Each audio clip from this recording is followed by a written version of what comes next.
Hello everyone, hope you are doing very well. ये है हमारा पार्ट 14 ऑफ चैप्टर 5 जिसमें हम डिस्कस करने वाले हैं remaining disclosures of schedule 3 and remaining clauses of CARO 2020। Already हमने ऑडिट जो भी फाइनेंशियल स्टेटमेंट की आइटम्स का था वो सब कुछ समझ लिया है चैप्टर 5 में जो दिया गया था। उसके साथ रिलेवेंट जो शेड्यूल 3 के डिस्क्लोजर्स थे वो भी हमने समझे थे और कारो 2020 की रिलेवेंट क्लोजेस भी हमने समझी थी चैप्टर 8 में से, राइट। वो सारे ही वीडियोस होपफुली आपने देख लिए होंगे। तो अब जो उसके अलावा के जो शेड्यूल 3 के एडिशनल डिस्क्लोजर्स है और जो क्लोजेस कारो 2020 की बची हुई है वो हम यहाँ पर समझने वाले हैं, राइट। तो चलिए सबसे पहले समझते हैं रिमेनिंग डिस्क्लोजर्स ऑफ शेड्यूल 3। आपको दिया हुआ है पेज नंबर 5.90 पर। 5.90 पर ये जो बेनामी प्रॉपर्टी के बारे में है वो हमने प्रॉपर्टी प्लांट एंड इक्विपमेंट के साथ प्रॉपर्टी प्लांट एंड इक्विपमेंट और इंटेंजिबल एसेट्स का ऑडिट समझा था, उसके साथ समझ लिया है। सेकंड जो डिस्क्लोजर नीचे दिया हुआ है relationship with struck off companies, उसके बारे में देखते हैं। स्ट्रक ऑफ कंपनीज जो भी रजिस्ट्रार ऑफ कंपनीज है आरओसी एमसीए में से उनका नाम हटवा दिया गया है। तो वो कंपनी के साथ अगर जिस कंपनी का ऑडिट हम कर रहे हैं उनका अगर कोई रिलेशन है, कोई ट्रांजेक्शन चल रहा है, हुआ था पहले, कोई रिसीवेबल पेएबल है, कुछ भी अमाउंट है, तो वो यहाँ पर डिस्क्लोज करनी है। Where the company has any transaction with companies struck off under section 248 of the Companies Act 13 or section 560 of the Companies Act 1956, the company shall disclose the following details। अगर struck off companies के साथ कोई relation, कोई transaction हुए थे तो यहाँ पर दिखाने हैं name of struck off company, nature of transaction with struck off company, investment in securities, receivables, payables, shares held by struck off company and other outstanding balances to be specified। यहाँ पर struck off company बंद हो चुकी है तो अब तो कोई ट्रांजैक्शन नहीं होता होगा, बट कोई बैलेंस आउटस्टैंडिंग हो सकती है, जैसे कि उस कंपनी में इन्वेस्टमेंट किए थे रिसीवेबल से, पेएबल से, या shares held by struck off company, company ने शेयर्स हेल्ड किए थे, सॉरी स्ट्रक ऑफ कंपनी ने इस कंपनी के शेयर्स हेल्ड किए थे, या फिर और कोई भी नेचर का हो सकता है, तो वो स्पेसिफाई करना है। बैलेंस कितनी आउटस्टैंडिंग है and relationship with stock of company if any two be disclosed, अगर कोई भी रिलेशनशिप है तो वो भी डिस्क्लोज करना जरूरी हो जाएगा, राइट। तो ये एडिशनल डिस्क्लोजर है एज पर शेड्यूल 3, ये आपको पूछ सकते हैं, ओल्ड कोर्स में नहीं पूछा हुआ है। Relationship with stock of company, तो उसमें name of stock of company, उनके साथ क्या ट्रांजेक्शन है, right. Investments in stock of company, receivables, payables या shares held by stock of company and others, और कितनी अमाउंट आउटस्टैंडिंग है वो दिखाना है। एंड अगर कोई स्टॉक ऑफ कंपनी के साथ कोई रिलेशन है तो वो रिलेशन भी डिस्क्लोज करना होगा। फिर नेक्स्ट है following ratios to be disclosed. Schedule 3 में आप कुछ रेशियोज भी डिस्क्लोज करने नेसेसरी, यहाँ 11 रेशियोज प्रिस्क्राइब किए गए हैं, सारी ही कंपनीज को ये रेशियोज डिस्क्लोज करने कंपलसरी है, current year as well as of previous year.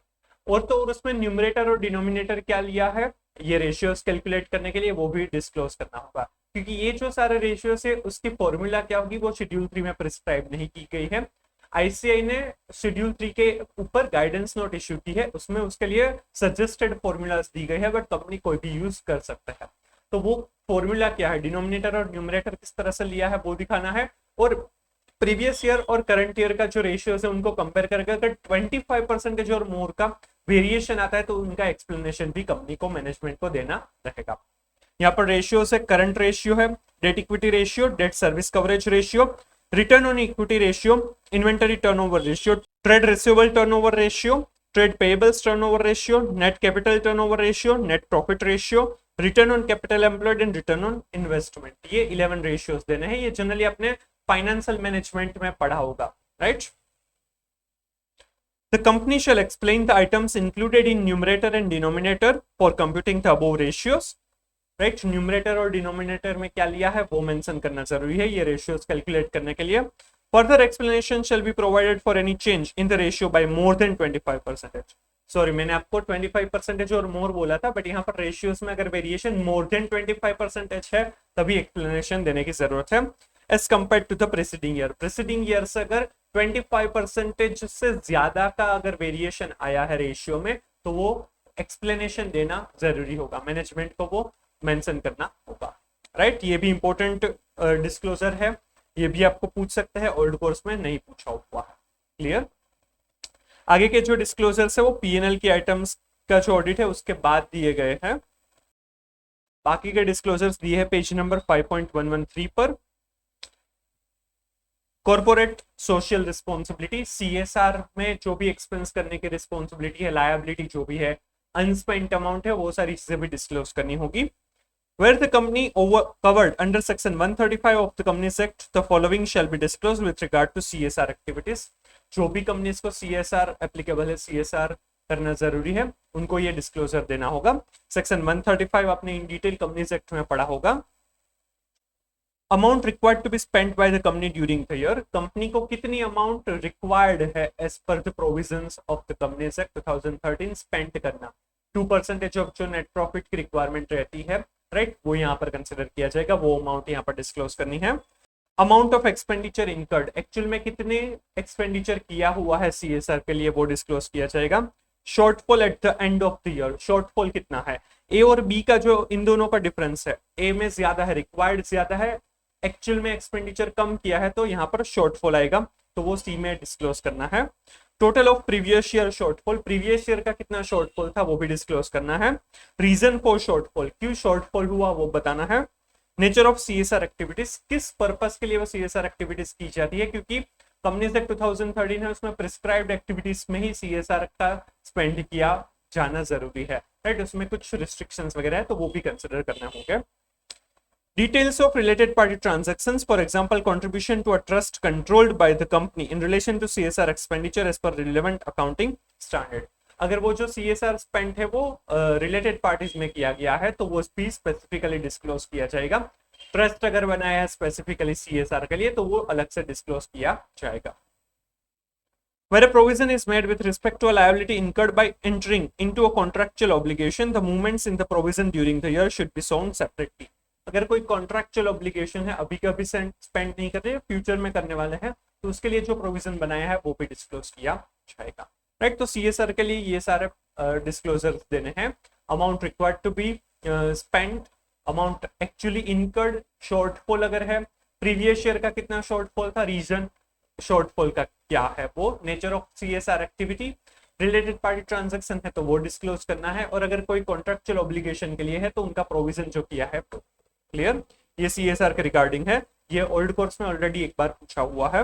फिर दिया है डिटेल्स ऑफ क्रिप्टो करेंसी और वर्चुअल करेंसी, अगर जिस कंपनी का ऑडिट कर रहे हैं, मतलब वो उन्होंने अगर कोई भी क्रिप्टो करेंसी या वर्चुअल करेंसी में कोई भी ट्रांजैक्शन किया है, तो यहाँ पर जो मेंशन किया गया वो सारी चीजें डिस्क्लोज करनी होगी कंपनी को। Where the company has traded or invested in cryptocurrency or virtual currency during the financial year, the following shall be disclosed. Profit or loss on transactions involving cryptocurrency और virtual currency, cryptocurrency या virtual currency में transaction किया, उस वजह से जो profit या loss हुआ वो disclose करना है। Amount of currency held at the reporting date, 31st मार्च को जितनी भी currency held करते हैं वो disclose करना है। Deposits or advance from any person for the purpose of trading or investing in cryptocurrency or virtual currency, किसी भी पर्सन के पास से डिपॉजिट या एडवांस मिला है अगर कुछ भी, राइट, फॉर ट्रेडिंग या इन्वेस्टिंग, तो वो भी डिस्क्लोज करना होगा। तो ये 3 डिस्क्लोजर करने हैं regarding crypto currency, virtual currency, profit और loss from the crypto currency और virtual currency, currency held as on reporting date, and deposits और advance from the person for investing और ट्रेडिंग, राइट। ये ऑलरेडी ओल्ड कोर्स में एक बार पूछा हुआ है, फिर से पूछ सकते हैं, ये इंपॉर्टेंट डिस्क्लोजर है, राइट। तो ये एडिशनल डिस्क्लोजर 4 थे जो हमने पहले कवर अप नहीं किए थे। स्टॉक ऑफ कंपनी रिलेटेड था, फिर रेशियोज का देखा, सीएसआर का देखा, और ये वर्चुअल करेंसी और क्रिप्टो करेंसी का। Hope you are clear with it, right. Additional disclosures जो भी दिए गए हैं वो सारे ही इंपॉर्टेंट है। इसमें जनरली एक क्वेश्चन तो ओल्ड कोर्स में सभी में पूछा ही हुआ है, इवन जो एमटीपी वगैरह आई है, एमटीपी 1 जो May 24 की इस वीडियो बनाने के टाइम पर आ गई है, तो उसमें भी 1-2 क्वेश्चन आ गए हैं, सीएसआर का ही आई थिंक उसमें दिया है। तो इस तरह से क्वेश्चन पूछ सकते हैं, रेशियो का भी एमटीपी में शायद है या फिर आरटीपी में है, तो इस तरह के क्वेश्चन बहुत ज्यादा पूछते हैं, तो वो आपको अच्छे से करके ही जाना चाहिए। चलिए अब कारो 2020 की जो क्लोजेस है, रिमेनिंग क्लोजेस है, वो हम समझ लेते हैं। जो कारो 2020 है उसकी सबसे पहले एप्लीकेबिलिटी है वो हमने समझी थी, और उसके बेसिस पर पैराग्राफ 3 में 21 क्लोजेस दी है, और 21 क्लोजेस में से जो कुछ क्लोजेस है जो आइटम्स ऑफ फाइनेंशियल स्टेटमेंट्स का ऑडिट हम समझ रहे थे, उसके साथ उसके रिलेटेड थी, शेड्यूल 3 के डिस्क्लोजर से रिलेटेड थी, तो वो सारी हमने साथ में ही समझ ली है, क्योंकि वो याद रखने में, समझने में ईजी रहता है, राइट। तो वो जो 21 क्लोजेस है जो हमने समझ लिए, वो फटाफट कौन से समझ लिए वो देख लेते हैं, फिर जो रिमेनिंग है वो देखते हैं। क्लोज 1 जो है वो प्रॉपर्टी प्लान एंड इक्विपमेंट और इंटेंजिबल एसेट्स के लिए था, जिसमें प्रॉपर मेंटेनेंस ऑफ रिकॉर्ड्स है, यानी फिजिकल वेरिफिकेशन, टाइटल डीड्स अगर कंपनी के नाम पर नहीं है तो वो रिवैल्यूएशन करवाया है तो उसके बारे में, और बेनामी प्रॉपर्टी के रिगार्डिंग अगर कोई भी प्रोसीडिंग चल रही है तो उसके बारे में रिपोर्टिंग आता था। क्लोज 2 है, उसमें एक तो इन्वेंटरी के बारे में था कि इन्वेंटरी का फिजिकल वेरिफिकेशन वगैरह होता है या नहीं, और उसमें डिस्क्रिपेंसी हो तो। और जो क्लोज बी, सब क्लोज बी था, उसमें बोरोविंग्स अगर वर्किंग कैपिटल लोन है, करंट एसेट्स के सामने ली गई है तो उसके लिए रिपोर्टिंग था। सिमिलर डिस्क्लोजर शेड्यूल 3 में भी देना था। जो क्लोज 3 है वो लोन्स एंड एडवांसेस के बारे में थी, वो भी हमने इन डिटेल समझा हुआ था। फिर क्लोज 4 है, ये हमारा बाकी था, वो देखते हैं। ये दिया है आपको 8.78 पर। In respect of loans, investments, guarantees and security, whether provisions of section 185 and 186 of the Companies Act have been complied with, if not, provide the details thereof. 185 और 186 लोन्स इन्वेस्टमेंट्स वगैरह के लिए रिस्ट्रिक्शंस वगैरह है। ये आपने अभी तक ये प्रोविजंस आपने नहीं पढ़े हैं, ये आपको सेल्फ टेस्ट ऑनलाइन मॉड्यूल में पढ़ने रहेंगे। तो ये मेरे हिसाब से ये आपको क्वेश्चन पूछने के चांसेस नहीं है, क्योंकि ये 185 186 आपको वो प्रोविजंस नहीं पढ़ाए हैं, तो उसके बारे में, रिपोर्टिंग के बारे में पूछना एडवाइजेबल नहीं है। तो ये क्लोज आप नहीं याद करके जाएंगे तो भी चलेगा, राइट। और ये समझाना भी डिफिकल्ट हो जाएगा, क्योंकि पूरा सेक्शन यहाँ पर हम समझा नहीं सकते हैं, आपको कोर्स में भी नहीं। फिर क्लोज 5 है, in respect of deposits accepted by the company और amounts which are deemed to be deposits, whether the directives issued by the RBI and the provision of section 73 to 76 of the Companies Act, जो आपने पढ़े होंगे deposits के chapter में in the law, or any other relevant provisions of the Companies Act and the rules made thereunder where applicable have been complied with, if not, the nature of such contraventions be stated। यहाँ पर क्या है कि deposits अगर company ने कोई भी accept की है या कोई भी डिम्ड डिपॉजिट्स है, तो आरबीआई के जो रेगुलेशंस है और जो कंपनीज एक्ट के रेगुलेशंस है, प्रोविजंस है ऑफ सेक्शन 73 टू 76 और रूल्स वगैरह जो भी है, उनका कंप्लायंस किया है या नहीं कंपनी ने, वो हमें रिपोर्ट करना है। और अगर कोई भी कॉन्ट्रावेंशन है वो फॉलो नहीं किया है तो वो क्या कॉन्ट्रावेंशन है वो भी हमें मेंशन करना होगा। If an order has been passed by company law board और नेशनल कंपनी लॉ ट्रिब्यूनल और रिजर्व बैंक ऑफ इंडिया और एनी कोर्ट और any other tribunal, whether the same has been complied with और not. और अगर कोई भी company law board है, एनसीएलटी है, या फिर आरबीआई है, या फिर और कोई भी ट्रिब्यूनल है जिन्होंने कोई भी ऑर्डर पास किया है, कंपनी को ऑर्डर दिया है, तो क्या उसका कंप्लायंस हुआ है या नहीं वो हमें देखना और उसके ऊपर रिपोर्ट करना। तो इस क्लोज में हमें रिपोर्ट करना है कि डिपॉजिट्स या डीम डिपॉजिट्स अगर कंपनी ने एक्सेप्ट की है तो उसके लिए आरबीआई या कंपनी एक्ट के प्रोविजंस, रूल्स, रेगुलेशन से उनका कंप्लायंस किया हुआ है या नहीं, और अगर उसका कोई भी कॉन्ट्रावेंशन है तो वो रिपोर्ट करना है। और अगर कोई भी ट्रिब्यूनल है, आरबीआई है या कोई भी एनसीएलटी वगैरह है, उन्होंने जो भी ऑर्डर पास किए थे क्या उसका कंप्लायंस हुआ है या नहीं वो हमें देखना होगा, राइट। ये आपको पूछ सकते हैं। फिर क्लोज 6 है, whether maintenance of cost records has been specified by the central government under subsection 1 of section 148 of the Companies Act, and whether such accounts and records have been so made and maintained। Section 148 of the companies act है वो cost records के regarding है, वो आपने companies act 2013 जो law में पढ़ा होगा उसमें आया होगा, ऑडिट एंड ऑडिटर्स वाले चैप्टर में। तो कॉस्ट अकाउंट्स मेंटेन करना अगर कंपनीज के लिए कंपलसरी है तो वो प्रॉपर्ली मेंटेन किया है या नहीं उसके ऊपर हमें रिपोर्ट करना होगा। आपने ये सेक्शन 148 सबसेक्शन 1 पढ़ा हुआ होगा तो उसके बेसिस पर ये रिपोर्टिंग आएगा, ये भी आपको पूछ सकते हैं, राइट। तो क्लोज 6 था। क्लोज 7 है वो स्टैट्यूटरी ड्यूज के बारे में था, वो हमने ट्रेड पेबल्स और अदर करंट लायबिलिटी समझी थी उसके साथ कवर अप किया था। फिर क्लोज 8 है वो अनडिस्क्लोज्ड इनकम के बारे में था, जब हमने रेवेन्यू वाला पार्ट समझा था, राइट, अदर इनकम वगैरह, उसके बाद ये पढ़ा हुआ था। फिर क्लोज 9 है वो बोरोविंग्स रिलेटेड है, वो बोरोविंग्स के साथ हमने कवर अप किया था। क्लोज 10 है वो शेयर कैपिटल से रिलेटेड था, तो हमने वो शेयर कैपिटल के साथ कवर अप किया था। अब देखते हैं क्लोज 11, उसमें सब क्लोज ए है, whether any fraud by the company or any fraud on the company has been noticed or reported during the year, if yes, the nature and the amount involved is to be indicated। Fraud अगर हुआ है by the company और any fraud on the company, right, वो notice है या reported fraud है during the year, अगर हाँ तो उसका नेचर एंड अमाउंट हमें मेंशन करना होगा, राइट। कोई भी फ्रॉड कंपनी के द्वारा हुआ है, कंपनी के ऊपर हुआ है, कंपनी में हुआ है, राइट, और वो रिपोर्टेड और नोटिस्ड फ्रॉड है, मतलब कि सस्पेक्टेड फ्रॉड नहीं, नोटिस्ड और रिपोर्टेड फ्रॉड है, तभी उसे डिस्क्लोज करना होगा, तभी उसे रिपोर्ट किया जाएगा, उसमें नेचर और अमाउंट ऑफ फ्रॉड मेंशन की जाएगी। ये पॉइंट इंपॉर्टेंट है यहाँ पर, not suspected, right, not suspected fraud to be reported.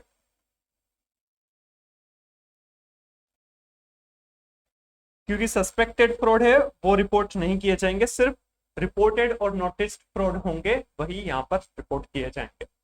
Subclause B. Whether any report under subsection 12 of section 143 of the Companies Act has been filed by the auditors in form ADT 4 as prescribed under Rule 13 of Companies Act, Companies Audit and Auditors Rules 2014 with the central government. आपने ये in detail law में पढ़ा होगा, audit and auditors वाले chapter में। Company के auditor को अगर कोई भी फ्रॉड मिलता है और वो एडीटी 4 फाइल करते हैं उस रिगार्डिंग, अगर वो मोर देन 1 करोड़ है तो सेंट्रल गवर्नमेंट को जो उनको इन्फॉर्म करने की रिस्पॉन्सिबिलिटी है। तो अगर ऐसा कोई भी रिपोर्ट फाइल किया गया है by the auditors in form ADT 4, even ये कंपनी सेक्रेटरियल ऑडिटर और कॉस्ट ऑडिटर को भी एप्लीकेबल है, तो अगर ऐसा कुछ भी फाइल किया गया है तो वो यहाँ पर मेंशन किया जाएगा, रिपोर्ट किया जाएगा। Subclause C. Whether the auditor has considered whistleblower complaints, if any, received during the year by the company. अगर कंपनी ने कोई भी विशल ब्लोवर कंप्लेंट्स अगर उनको मिली है, विशल ब्लोवर कंप्लेंट है, किसी ने वॉलंटरीली बताया है कि कुछ गलत हो रहा है, तो वो विशल ब्लोवर कंप्लेंट मिली है तो वो भी हमें कंसिडर करनी होगी। तो ये क्लोज 11 रिगार्डिंग फ्रॉड है। सब क्लोज ए में ये डिस्क्लोज करना है कि कोई भी रिपोर्ट बाय द कंपनी या फिर ऑन द कंपनी कोई भी फ्रॉड है, रिपोर्टेड एंड नोटिस्ड, अगर ऐसा कोई भी फ्रॉड है तो nature and amount of fraud needs to be indicated. Sub clause b थी कि अगर सबसेक्शन 143 सबसेक्शन 12 के हिसाब से अगर कोई भी फ्रॉड है वो सेंट्रल गवर्नमेंट को बताया गया है एडीटी 4 में, तो वो यहाँ पर रिपोर्ट किया जाएगा। एंड सब क्लोज सी है वो विशल ब्लोवर कंप्लेंट अगर कंपनी को मिली है ड्यूरिंग द ईयर तो वो यहाँ पर रिपोर्ट की जाएगी, राइट। फिर ये है क्लोज 12 सब close A, whether the Nidhi company has complied with the net owned funds to deposits in the ratio of 1:20 to meet out the liability, whether the Nidhi company is maintaining 10% unencumbered term deposits as specified in the Nidhi Rules 2014 to meet out the liability, and whether there has been any default in payment of interest on deposits or repayment thereof for any period, and if so, the details thereof. ये निधि company के बारे में है। निधि company का थोड़ा सा आपने शायद इंट्रोडक्शन वगैरह कुछ कंपनीज एक्ट में पढ़ा होगा, बाकी निधि कंपनी के बारे में इन डिटेल प्रोविजंस आपको सेल्फ बेस्ड ऑनलाइन मॉड्यूल में पढ़ाया जाएगा और मिसलेनियस प्रोविजंस में आता है। तो वो निधि कंपनी क्या है, उसके प्रोविजंस क्या है, वो आपको नहीं पता बताया गया है, नहीं पढ़ाया गया है, तो उसके बारे में रिपोर्टिंग के बारे में पूछना थोड़ा सा चांसेस कम है। तो मेरे हिसाब से ये क्लोज भी आप करके नहीं जाएंगे तो चलेगा, क्योंकि इस क्लोज के प्रोविजंस आपको सारे ही नहीं पढ़ाए हैं, तो रिपोर्टिंग पढ़ाना थोड़ा सा डिफिकल्ट हो जाएगा, राइट। तो हम इस क्लोज को इग्नोर कर सकते हैं। फिर है close 13, whether all transactions with the related parties are in compliance with section 177 and 188 of the Companies Act where applicable, and the details have been disclosed in the financial statement etc as required by the applicable accounting standard. Related party transaction जो है उनका compliance करना है। Section 177 है वो audit committees के बारे में है और 188 है वो रिलेटेड पार्टीज के बारे में है। 177 आपने लॉ में पढ़ा होगा, वो कंपनीज एक्ट के साथ कवर अप जनरली किया जाता है। 188 है वो इन डिटेल सीए फाइनल के पहले जो सेल्फ बेस्ड ऑनलाइन मॉड्यूल किया जाएगा उसमें पढ़ाया जाएगा। तो वो रिलेटेड पार्टी का जो कंप्लायंस रिगार्डिंग 177 एंड 188 वो हुआ है या नहीं, और वो properly disclose as per the AS accounting standards AS 18 यहाँ पर एप्लीकेबल हो सकता है, तो वो उस हिसाब से किया गया है या नहीं उसके ऊपर रिपोर्ट करना होगा, right. Close 13 related parties. Close 14 है सब close A, whether the company has an internal audit system commensurate with the size and nature of its business. तो जो कंपनी की इंटरनल ऑडिट सिस्टम है, क्या वो उनकी जो कंपनी की साइज नेचर है उसके हिसाब से बराबर है या नहीं, इनफ है या नहीं, वो हमें यहाँ पर रिपोर्ट करना होगा। क्लोज 14 सब क्लोज ए के अंदर। And sub clause b, whether the reports of the internal auditor for the period under audit were considered by the statutory auditor. जो इंटरनल ऑडिटर्स का रिपोर्ट है क्या वो स्टैट्यूटरी ऑडिटर ने कंसीडर किए हैं या नहीं, उसके ऊपर भी हमें कमेंट करनी है। अगर हमने किए हैं तो वो भी हमें मेंशन करना होगा, नहीं किए हैं नहीं अवेलेबल थे कोई भी रीजन था तो वो भी हमें मेंशन करना होगा, राइट। तो ये 14th क्लोज है, इंटरनल ऑडिट के बारे में है। सब क्लोज ए के अंदर मेंशन करना है कि इंटरनल ऑडिट सिस्टम है वो commensurate with the nature and size of the business or not, and second whether statutory auditor considered the reports of internal auditors, right? फिर 15th क्लोज है whether the company has entered into any non-cash transactions with directors or persons connected with him, and if so whether the provisions of section 192 of Companies Act have been complied with। यहाँ पर आपने section 192 अभी तक नहीं पढ़ा हुआ है, वो आपको सेल्फ पेस्ड ऑनलाइन मॉड्यूल में पढ़ने के लिए आएगा। अगर डायरेक्टर के साथ कोई भी नॉन कैश ट्रांजैक्शंस हुआ है, मतलब कैश की जगह पर और कोई चीज दी गई है, कोई भी असेट वगैरह ट्रांसफर की गई है, तो यहाँ पर रिपोर्ट करना होगा 15th क्लोज में। ऑलरेडी एक बार सीए के ओल्ड कोर्स में, सीए इंटर के ओल्ड कोर्स में इसके ऊपर करेक्ट इनकरेक्ट पूछा हुआ है। डायरेक्टर को कुछ कार वगैरह दी थी तो क्या उसका रिपोर्टिंग ऑडिटर को करना है या नहीं, तो ये क्लोज 15 के अंदर ऑडिटर को रिपोर्ट करना रहेगा, राइट। फिर क्लोज 16 है सब close A, whether the company is required to registered under section 45IA of the RBI Act 1934 and if so whether the registration has been obtained। यहाँ पर डीम्ड एनबीएफसी के कुछ प्रोविजंस है आरबीआई के, कुछ इन्वेस्टमेंट्स या वगैरह वो ज्यादा हो जाता है तो वो आरबीआई के एक्ट में आपको रजिस्टर करवाना पड़ता है कंपनी को। तो क्या कंपनी को 45IA में रजिस्टर करवाना जरूरी है, अगर हाँ तो वो किया है या नहीं वो हमें देखना होगा। बट ये भी इन डिटेल आपको प्रोविजंस नहीं दिए गए हैं, तो ये क्लोज भी आप इग्नोर करके जा सकते हैं। थोड़ा सा रिस्क होगा बट इतना भी इंपॉर्टेंट नहीं होगा क्योंकि सारे प्रोविजंस आपको नहीं पता है, तो इसमें से क्वेश्चन आना थोड़ा सा डिफिकल्ट हो जाएगा। सब क्लोज बी है whether the company has conducted any non-banking financial or housing financial activities without a valid certificate of registration COR from the RBI as per the Reserve Bank of India Act 1934। बहुत ही ज्यादा loan दी गई है या कुछ ऐसा बहुत ज्यादा investment है तो वो यहाँ पर कंसिडर किया जाएगा। तो अगर ऐसा कोई भी नॉन बैंकिंग फाइनेंशियल या हाउसिंग फाइनेंशियल एक्टिविटीज की है विदाउट सर्टिफिकेट तो वो गलत होगा, तो वो यहाँ पर रिपोर्ट किया जाएगा। सब क्लोज सी है whether the company is core investment company CIC as defined in the regulations made by the RBI, if so whether it continues to fulfill the criteria of CIC, and in case of the company is an exempted or an unregistered CIC whether it continues to fulfill such criteria। Core investment company, उनकी assets में investment अगर कुछ percentage से ज्यादा, prescribed percentage से ज्यादा हो जाएंगे तो वो कोर इन्वेस्टमेंट कंपनी मानी जाएगी। तो वो अनरजिस्टर्ड है, उनके रेगुलेशंस फॉलो किए हैं या नहीं उसके ऊपर रिपोर्टिंग किया जाएगा।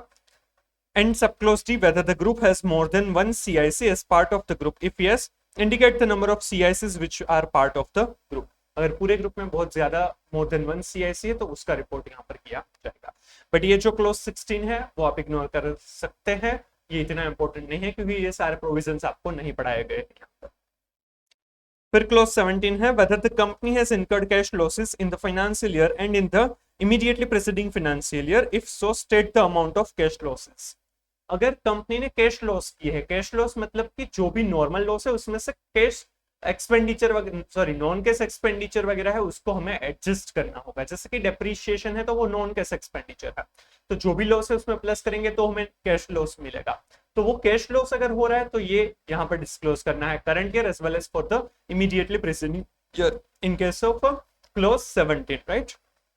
फिर क्लोज 18 है whether there has been any resignation of the statutory auditors during the year, if so whether the auditor has taken into consideration the issues, objections or concerns raised by the outgoing auditors।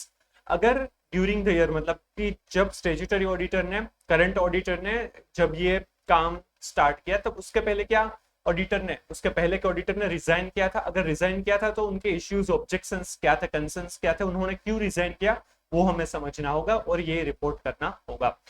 उनको कुछ भी ऐसा doubtful मिला है, कोई material misstatement था उस वजह से, या फिर उनकी इंडिपेंडेंस ब्रेच हो रही थी, या फिर मैनेजमेंट है वो सपोर्ट नहीं कर रहे थे, ऐसा कोई भी रीजन हो तो वो मेंशन करना होगा इन द क्लोज 18, राइट। अगर ऑडिटर ने रिजाइन किया हुआ है, जो आउटगोइंग ऑडिटर है उन्होंने, तो उनके इश्यूज ऑब्जेक्शंस कंसर्न्स वगैरह यहाँ पर मेंशन किए जाएंगे।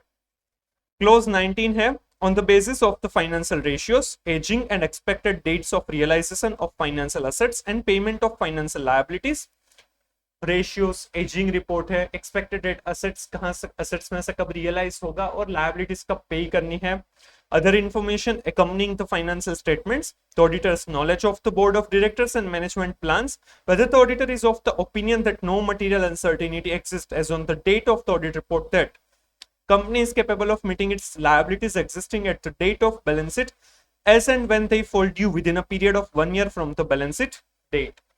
बाकी बोर्ड ऑफ डायरेक्टर्स के बारे में नॉलेज, कंपनी के बारे में नॉलेज है, उसके बेसिस पर ऑडिटर को ये बताना होगा, रिपोर्ट करना होगा कि जो कंपनी की लायबिलिटीज है कि जो विदिन नेक्स्ट 1 ईयर पे करनी है, क्या वो कर पाएंगे या नहीं, क्या अनसर्टेनिटी है कि वो लायबिलिटीज पे नहीं कर पाएंगे, तो वो यहाँ पर रिपोर्ट करना होगा। रेशियोज, एजिंग, असेट्स में से रियलाइजेशन, लायबिलिटीज का पेमेंट, बोर्ड ऑफ डायरेक्टर्स, वो सारी चीजें समझकर देखकर हमें ये रिपोर्ट करना होगा कि वो लायबिलिटीज है वो विदिन ईयर जो पे करनी है वो पे कर पाएंगे या नहीं। हाँ, हम कोई गारंटी नहीं देने वाले हैं, बस जस्ट फाइनेंशियल परफॉर्मेंस को देखकर ये हमें इंडिकेट करना होगा। फिर ये क्लोज 20 है, ये CSR से जुड़ी हुई है। सब close A, whether in respect of other than ongoing projects the company has transferred unspent amount to a fund specified in schedule 7 to the Companies Act within a period of 6 months of the expiry of the financial year in compliance with second proviso to subsection 5 of the section 135 of the said act। CSR के लिए जो अनस्पेंट amount है और वो ongoing project के सिवाय जो अनस्पेंट amount है वो अगर उन्होंने स्पेंड नहीं की है, तो वो जो फाइनेंशियल ईयर एंड हुआ उसके 6 मंथ्स के अंदर अंदर जो फंड्स शेड्यूल 7 में दिए गए हैं उस फंड में वो ट्रांसफर किए हैं या नहीं, वो रिपोर्ट करना होगा। CSR के लिए जो अनस्पेंट अमाउंट है, स्पेंड नहीं की है कंपनी ने, जो इस पर सेक्शन 135 करनी चाहिए थी वो नहीं की है, तो जो फाइनेंशियल ईयर एंड हुआ उसके 6 महीने के अंदर जो फंड प्रिस्क्राइब की है इस पर शेड्यूल 7 उसके अंदर ट्रांसफर किए हैं या नहीं, वो रिपोर्ट करना होगा। Sub clause b, whether any amount remaining unspent under subsection 5 of section 135 of Companies Act pursuant to any ongoing project has been transferred to special account in compliance with the provisions of subsection 6 of section 135 of the said act। अगर कोई भी ongoing project के लिए कोई भी amount है तो वो अगर जरूरी है तो वो स्पेशल अकाउंट में ट्रांसफर किया है या नहीं, वो हमें रिपोर्ट करना होगा।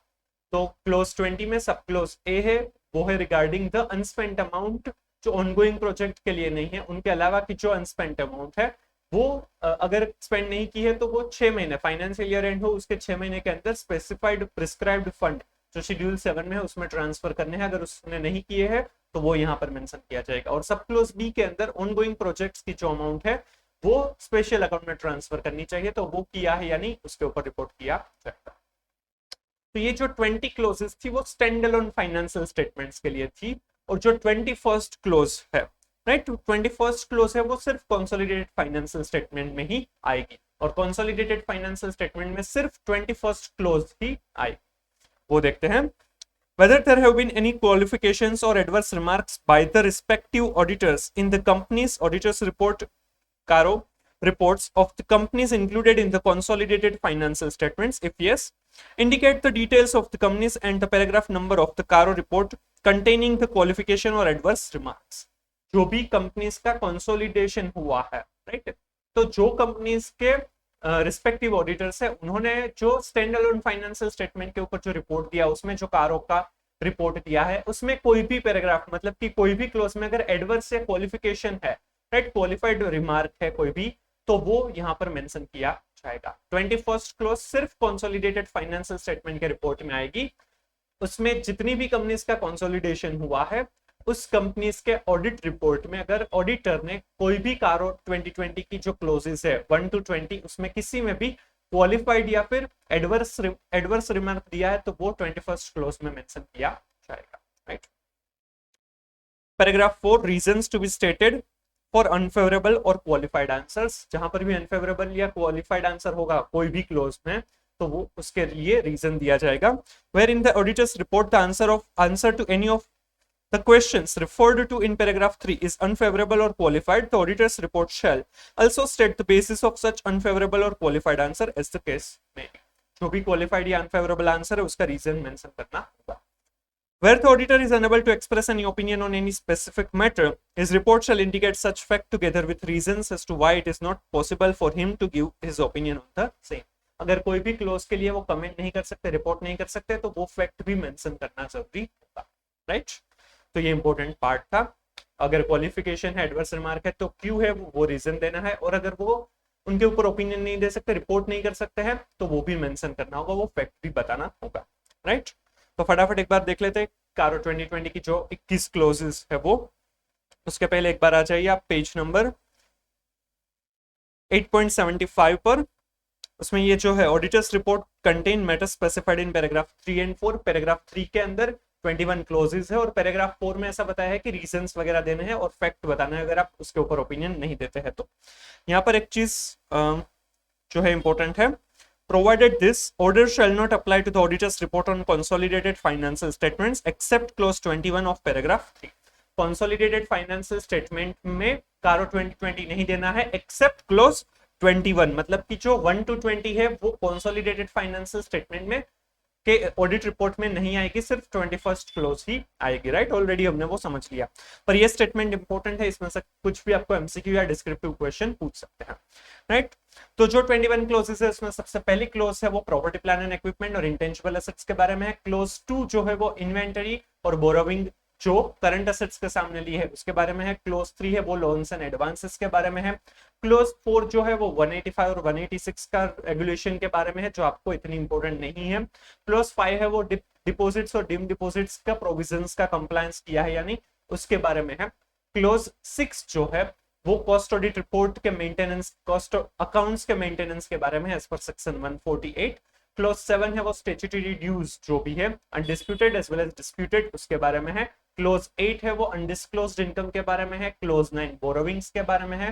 क्लोज 10 शेयर कैपिटल जो भी इश्यू किए है वो उस पर्पस के लिए यूज किए यानी उसके बारे में है। क्लोज 11 है वो फ्रॉड रिपोर्टिंग के बारे में है। क्लोज 12 है वो निधि कंपनी के बारे में है, वो भी आपके लिए इतना इंपॉर्टेंट नहीं है।